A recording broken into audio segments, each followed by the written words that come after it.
Pak Prabowo.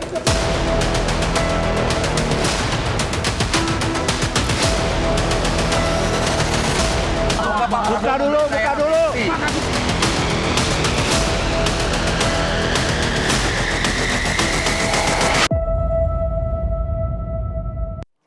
Kami kembali hadir untuk Anda pemirsa. Pak Sugiat, ini Partai Gerindra dari kasus ini sudah melakukan refleksi mendalam, evaluasi mendalam belum? Bagaimana kemudian menyiapkan anggotanya menjadi kader terbaik yang punya kapasitas dan integritas untuk menduduki jabatan yang bisa membantu Presiden Prabowo? Ya, kalau terkait dengan sistem kaderisasi di Partai Gerindra, perlu kami jelaskan bahwa misalnya kami punya Gerindra Masa Depan, itu anak-anak muda yang ikut diklat di Hambalang langsung, yang mengajar itu adalah Bapak Prabowo Subianto selama 40 hari. Itu anak-anak muda kita jadikan kader untuk meneruskan regenerasi di partai. Kita juga punya diklat misalnya untuk infrastruktur partai, ketua sekretaris bendara, DPC, DPD itu wajib ikut diklat. Begitu juga kita punya diklat untuk anggota legislatif di semua tingkatan, diklat anggota DPRD Kabupaten, Kota se-Indonesia, diklat anggota DPRD Provinsi se-Indonesia, dan juga kami DPR RI juga ikut diklat. Jadi memang Partai Gerindra itu secara konsisten sejak 2008 berdiri itu melakukan kaderisasi. Nah, memang ketika terkait dengan tugas yang diberikan kepada kader untuk mengemban amanah di luar partai seperti di legislatif, di eksekutif, itu memang ada prosesnya sendiri yang dilakukan oleh DPP. Tapi yang ingin saya katakan, Mbak, terkait dengan tema ini, bahwa apa yang disampaikan Pak Prabowo tadi menunjukkan bahwa sesungguhnya Pak Prabowo itu tidak bodoh lah, tadi terminologi tidak bodoh yang disampaikan, bahwa beliau tahu permainan akal-akalan yang ada di Republik ini. Tapi dalam konteks, dan itu berkali-kali dia sampaikan sejak beliau menjadi presiden sampai sekarang kan, bahwa udahlah, yang lalu biarlah berlalu. Kalau ada garong atau rampok masih mau tobat silakan kita ampuni. Tapi kalau masih bandel ya kita akan proses lah kan.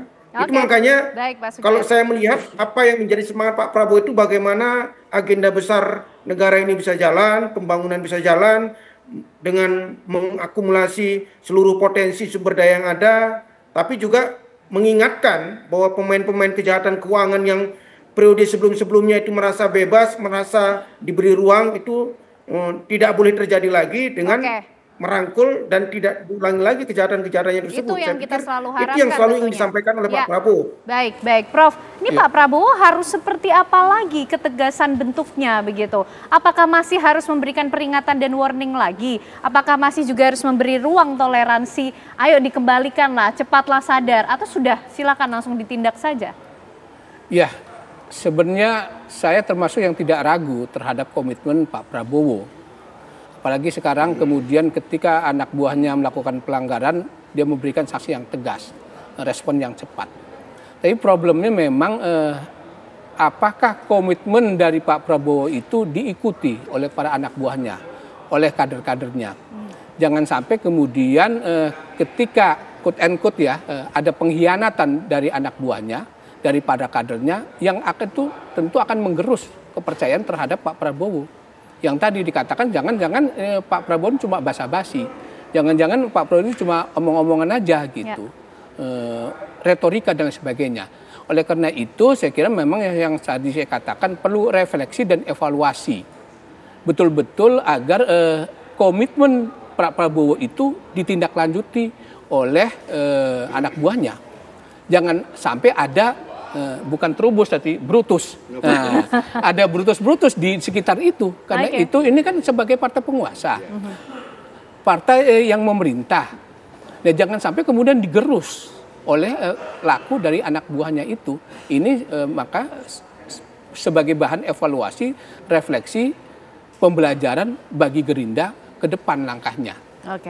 Jadi mungkin saya kira semacam ya dibentuk sebagai badan pengawasan terhadap para kadernya, baik di legislatif maupun eksekutif sampai tingkat daerah. Karena tindakan-tindakan yang tidak sejalan dengan Pak Prabowo itu akan menggerus legitimasi Pak Prabowo. Ya contoh aja ya, loncat kasus di Pati. Pak Bupati itu kan diusung oleh Gerindra. Orang langsung mengasosiasi kepada Gerindra. Nah, hal-hal yang seperti ini itu publik kan sensitif. Apalagi bagi oposisi. Ini amunisi nih untuk menyerangnya. Jangan sampai kemudian banyak amunisi untuk menyerang partai penguasa. Nampaknya perlu betul-betul harus berhati-hati begitu ya Pak Trubus. Kalau presidennya sudah komit betul untuk memberantas korupsi, jangan sampai kemudian para pembantunya yang menggerus kepercayaan publik terhadap presiden atau terhadap pemerintahannya. Gimana Pak Trubus jadi seharusnya? Iya, ya memang presiden kan sudah katakan ya dapat laporan dari APH lah, aparat penegak hukum. Nah karena itu perlu ada semacam penguatan dalam kolaborasi dengan APH. Karena APH itulah aparat penegak hukum yang tahu kan, misalnya KPPATK kan tahu ini ada tanda begini, ini. Nah ketika ada laporan itu, maka yang harus dilakukan presiden dalam ini sebagai ketua Partai Gerindra paling tidak memberikan arahan kepada pimpinan di sana agar mereka anak buahnya ini segera dalam tanda kutip berhati-hati kan gitu, dan segera melakukan langkah-langkah gitu ketika ada dalam kecurigaan adanya hal-hal misalnya transaksi yang mencurigakan, ada penerimaan yang nggak wajar atau menerima gratifikasi misalkan seperti itu. Jadi kita melihat bahwa apa yang terjadi pada kasus Noel ini adalah bagaimana sesungguhnya keseriusan, kesungguh-sungguhan presiden dalam hal ini diikuti oleh anak buahnya. Dan anak buahnya harus patuh, kalau memang nggak patuh selesai gitu. Jadi memang itu yang diharapkan, karena publik mengharapkan Pak Presiden ini adalah orang yang betul-betul melindungi kepentingan publik secara luas. Baik, kalau presidennya sudah serius, tentu publik berharap para pembantunya ini juga tidak main-main kemudian